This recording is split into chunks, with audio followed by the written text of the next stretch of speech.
Quando Deus ele decreta algo contra uma nação, contra um inimigo, parece que nada muda o decreto do Senhor.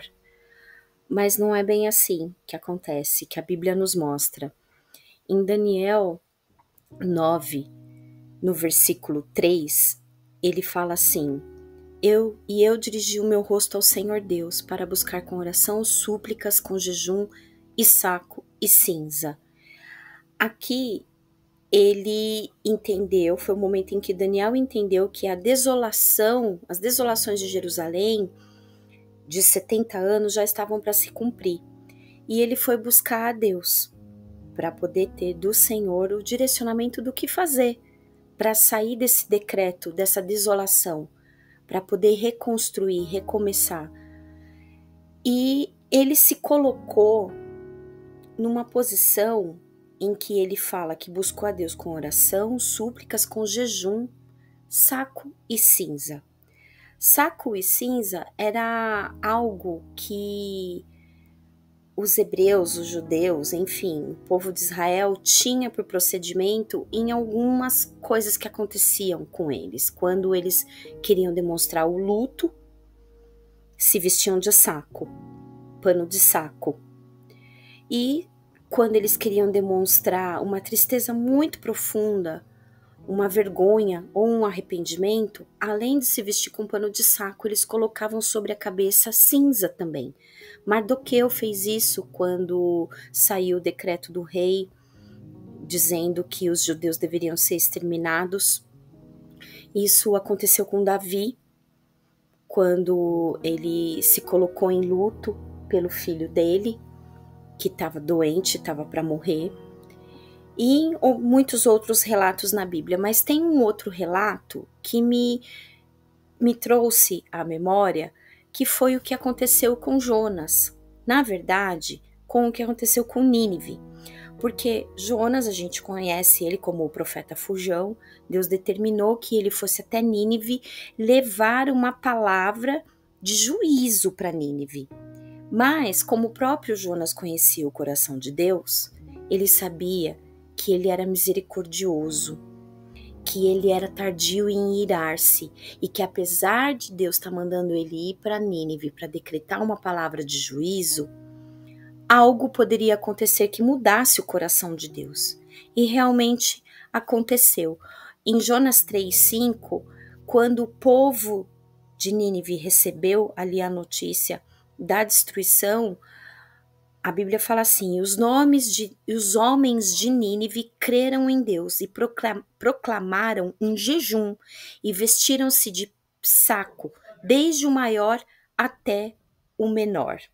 Esta palavra chegou também ao rei de Nínive, e ele levantou do seu trono e tirou de si as suas vestes, cobriu-se de saco e sentou-se sobre a cinza, e fez uma proclamação que se divulgou em Nínive pelo decreto do rei e dos seus grandes, dizendo: nem homens, nem animais, nem bois, nem ovelhas provem coisa alguma, nem se lhes dê alimento, nem bebam água.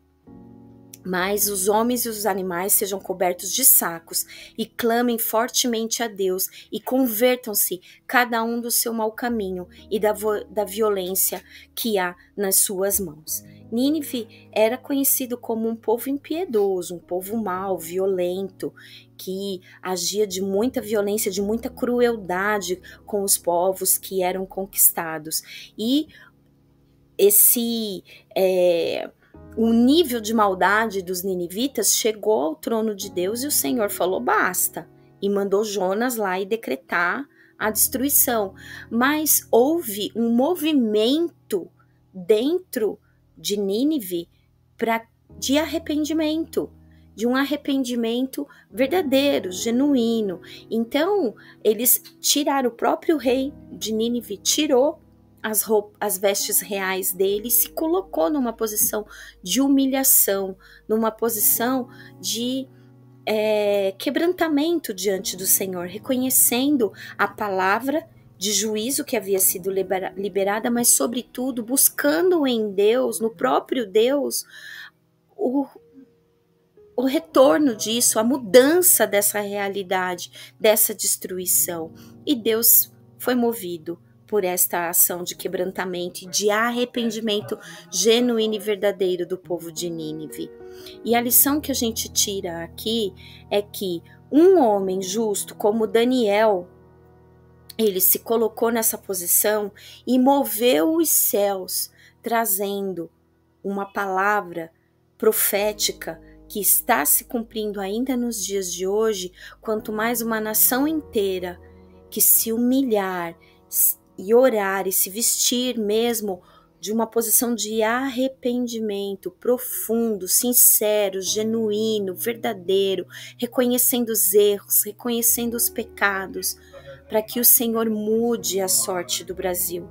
Então, se você concorda com essa palavra de que se nós realmente nos despirmos da nossa vaidade, da nossa arrogância, da nossa prepotência, como igreja, como corpo de Cristo, que nós estamos no caminho oposto daquilo que Deus tem como promessa para a sua igreja no Brasil, vamos nos posicionar em humildade, em quebrantamento, reconhecendo as nossas falhas e buscar em Deus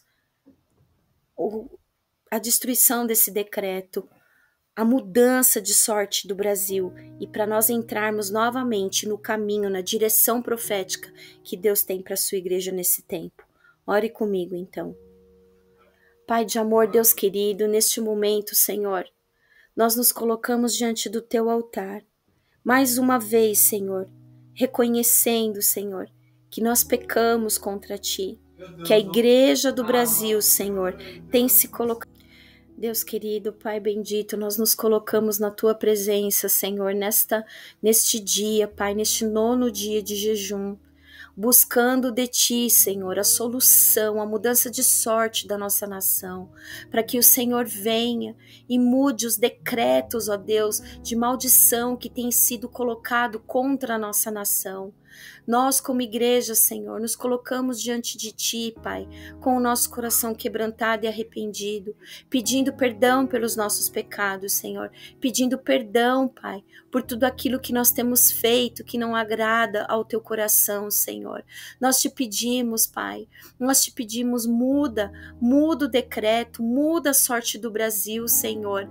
Desperta os líderes da tua casa, da tua igreja, os teus pastores, os teus profetas, os teus apóstolos, Senhor, os evangelistas, Pai, todos aqueles, ó Deus, dos 5 ministérios, ó Deus, que têm se colocado para trabalhar na tua igreja, que representam o teu nome, que haja um quebrantamento genuíno, Senhor, um arrependimento profundo, Pai.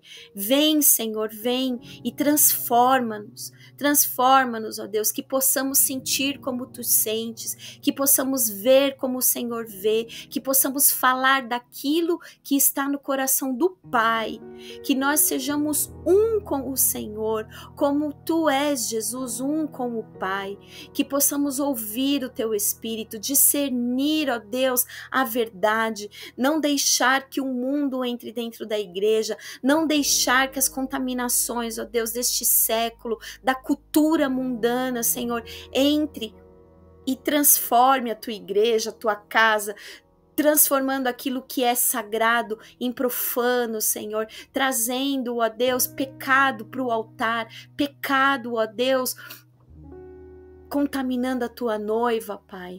Em nome de Jesus, purifica e transforma a tua igreja.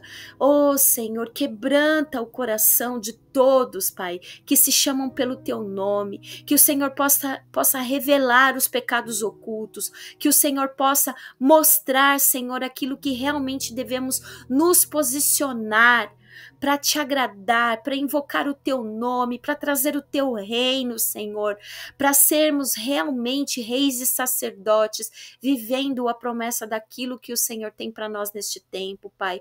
Restaura as nossas casas, restaura os nossos filhos, restaura os relacionamentos de pais e filhos, Senhor. Traz cura, Pai, traz cura, libertação, transformação, Senhor.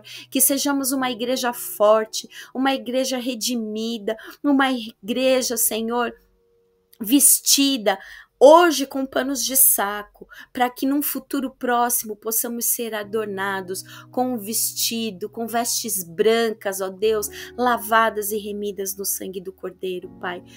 Ajuda-nos, Senhor. Estamos clamando, Pai, de norte a sul do Brasil.